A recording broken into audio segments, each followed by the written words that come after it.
Hi guys, my name is Victor Martin, and tonight I'll be reviewing the new film by director Jaume Collet-Serra, The Commuter. So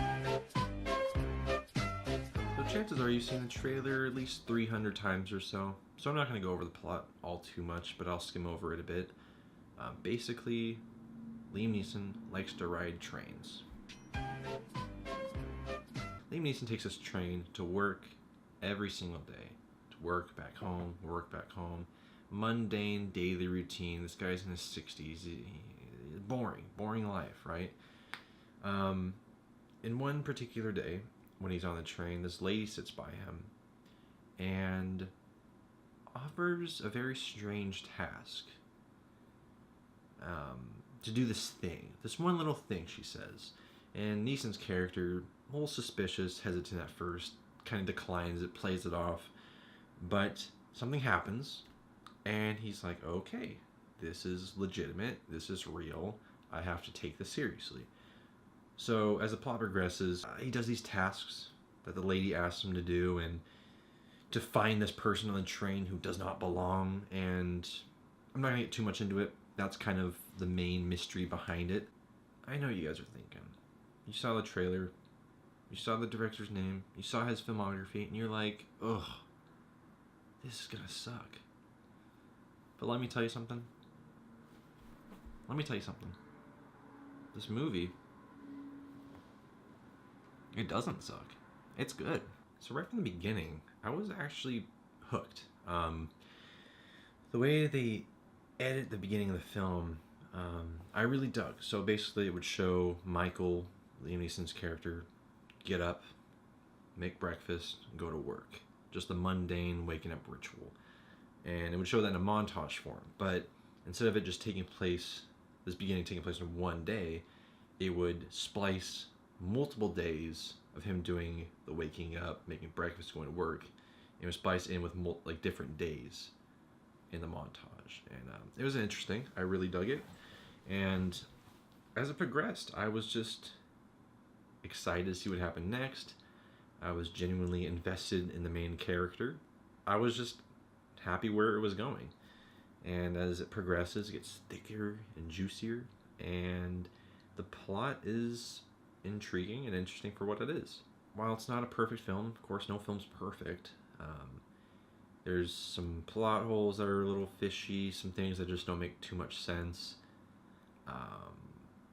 And it's pretty ridiculous, which is not a fault, but it's ridiculous anyways. And there's some camera choices, some very handy cam stuff, which it gets a little excessive at points. There just wasn't much in it that I disliked, which surprised me. I mean, I'm not a huge fan of these kind of popcorn action thrillers, but I came out surprised and happy that I saw it. Editing's fast and frantic. Like I said in the beginning, I really enjoyed it, how they stitched that together. It's shot quite well. There's quite a big usage of handheld, and it's a little shaky at times, a little messy. One conversation scene in particular is just like, the dude had the shakes or something, and it was strange. There's strange stuff like that that I didn't get. But overall, it's a nice looking film, especially when they're on the train.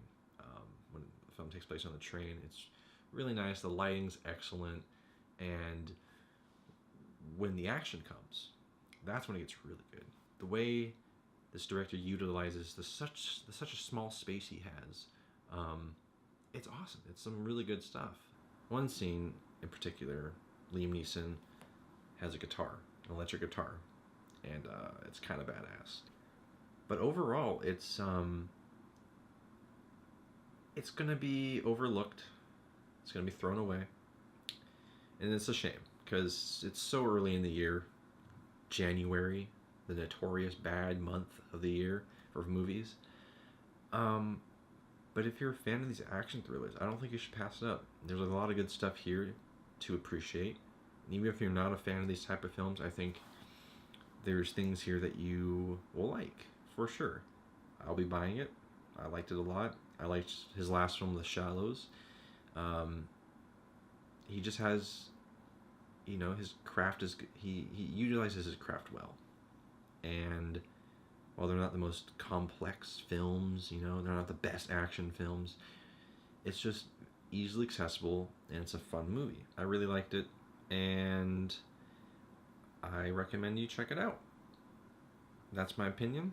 I'm Victor Martin, Reviews from the West. Check us out on Facebook. We have a page. Give us a like, follow us, become a fan, and we'll see you next time. Farewell.